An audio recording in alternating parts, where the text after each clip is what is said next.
What's up mga kamismo? Ngayong araw na ito, ang pag-uusapan natin ay patungkol sa testing ng fire alarm system namin dito sa barko. Halikayo't samahan niyo ako simula sa pagpiprepare ng mga kailangang gamitin, mga kailangang i-announce o itawag bago magsimula sa pagtitesting. Ipapakita ko sa inyo ang wasto at step by step procedure kung paano nga ba mag-testing ng fire alarm devices sa barko. Always remember mga kamismo na laging panatiliin ang wastong paggamit ng mga testing kit o gumamit lamang ng mga appropriate testing devices dahil ang pagtitesting ng fire alarm mga kamismo ay isang malaking rule sa barko. Kung kaya't huwag itong basta-basta lang baliwalain dahil sa system na ito ay mapipigilan natin ang pagkalat ng aksidente katulad ng apoy. Pero bago ang lahat, kung gusto mo yung mga ganitong video mga kamismo, baka naman mga sir, palike naman yung video. Then baka hindi ka pa nakapag-subscribe, subscribe na at i-hit mo na ang notification bell para updated ka palagi sa mga bago kong i-release na video. Disclaimer lamang po mga sir, ang pagtitesting na gagawin ko ay syempre ay akma sa kung ano mang sistemang meron kami dito sa barko. Kung kaya't expect nyo na maaaring hindi tayo magkakapareho ng way ng pagtitesting. Okay? Dito sa aming barko ay meron kaming system na semi-addressable. This is a combination of conventional type which is zoning at meron ding specific location na kung tawagin ay addressable. Okay, after ma-prepare lahat ng gamit, punta sa steering gear room para i-manual muna temporarily ang hypermiss for local firefighting dahil interconnected ito sa fire alarm system. Ginagawa ito upang makasigurado na hindi magte-trigger itong hypermiss sa gagawin nating pagtitesting. Ito ay connected sa freshwater tank na kung saan na kapag may nasense itong apoy ay automatic na magbubuga ito ng tubig. Lahat ng mga hypermiss sa outlet mga kamismo ay nakalocate sa mga critical machineries. Ito yung mga prone sa sunog katulad ng purifier, generator, boiler, incinerator at madami pang iba. At lahat ng mga equipment na yan ay may kasamang flame detector. Itong system namin dito sa barko mga kamismo ay merong 4 na devices na tinetesting katulad ng heat detector, smoke detector, flame detector at manual call point, MCP o kaya naman MPS o kung tawagin ay manual pull station. Itong testing na ito mga kamismo is weekly routine. Kung kaya't sa video na yan ay tinawagan ko na ang taga-bridge or si third mate para sa kanyang gagawin na announcement. Ginagawa ang pag-a-announce upang maiwasan na magpanik ang mga crew sa barko na maaaring pagmulan din ng aksidente. Halikayo't pakinggan natin ang announcement. In 1, 2, 3, go!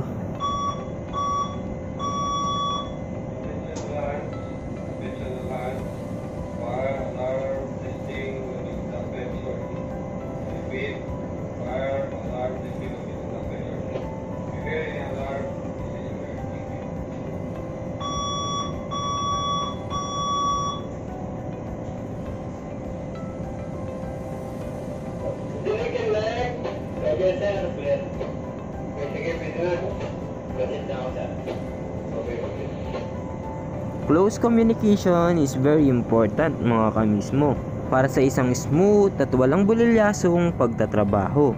Ayan mga kamismo ang aming testing device para sa heat detector.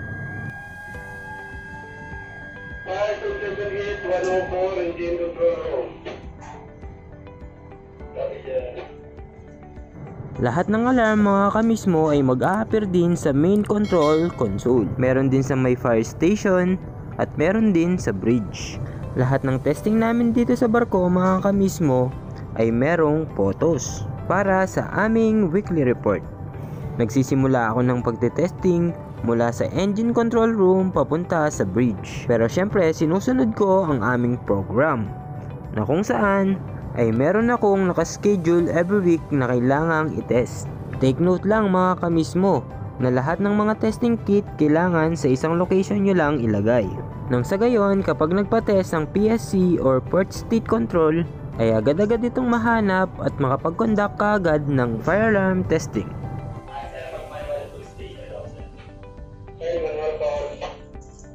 Next is yung MCP, paalarmahin naman natin ito. Mayroon itong special key mga kamismo na ipinapasok sa ibabang bahagi ng manual call point.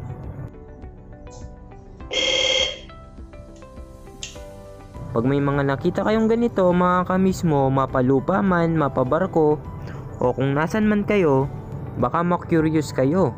Out of curiosity, baka pindutin nyo na lang yan bigla. Wag na wag mga kamismo, unless may sunog talaga.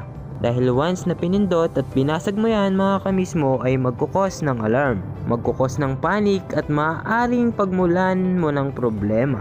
Dahil maaari kang magmulta at maaari ka ding makulong. Kumporme kung ano ang mga perwisyong mangyayari once na pinindot mo yan. Kaya huwag kamismo.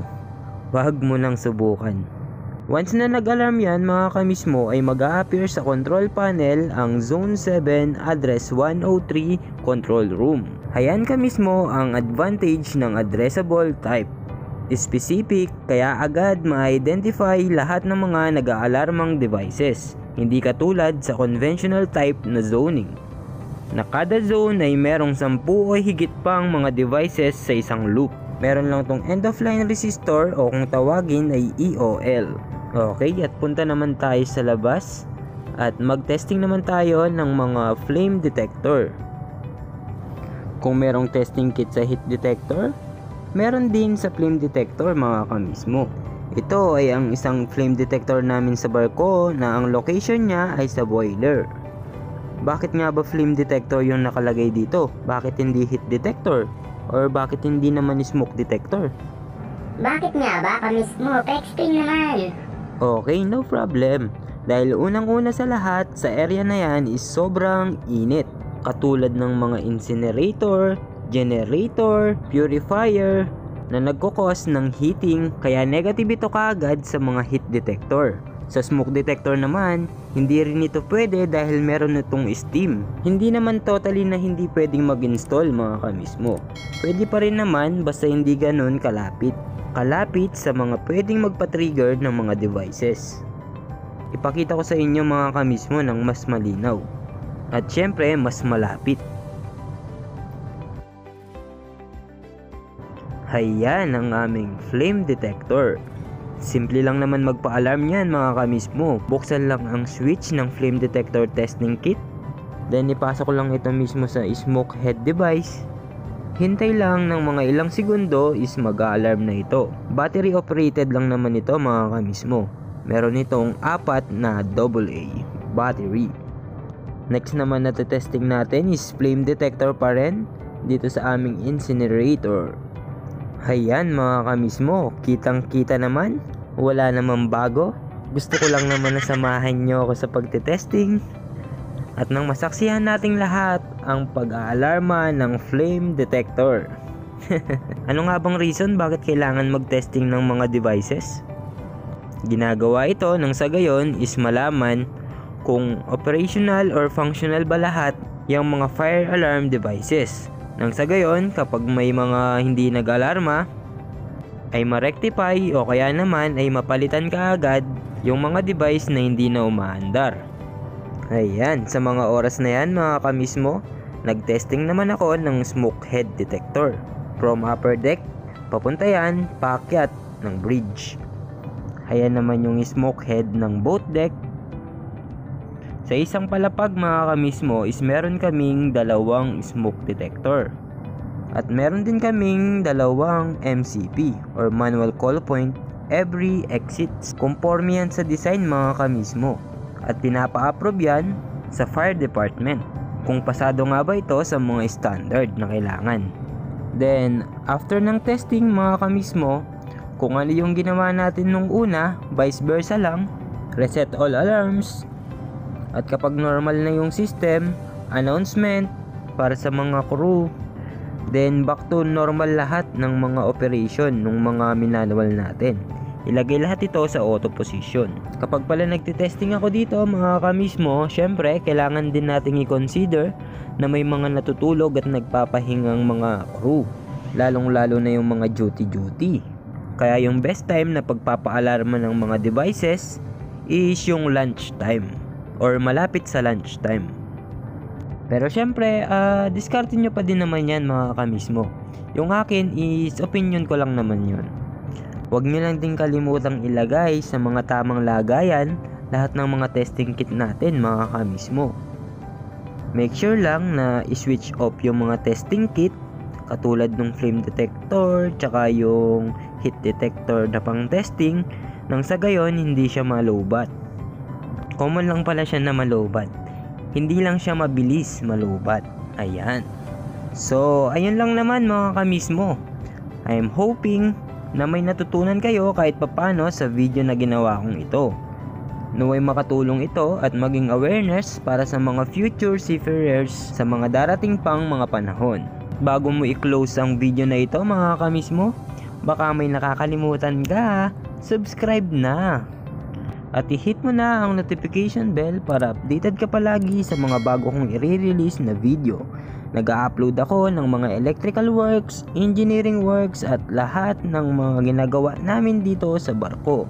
Kung interesado kayo mga kamismo, pwede kayong mag-comment sa baba para sa inyong mga suggestion, mga request na pwede nating i-vlog dito sa barko. So paano ba yan mga kamismo?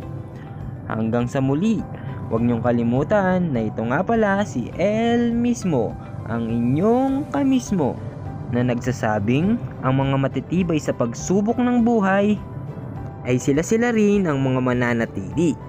Kaya huwag kang sumuko mga kamismo, tuloy lang ang laban. Lagi lang tayong tumawag sa itaas at hindi niya tayo pababayaan. So paano ba yan? Hanggang dito na lang. Bye-bye!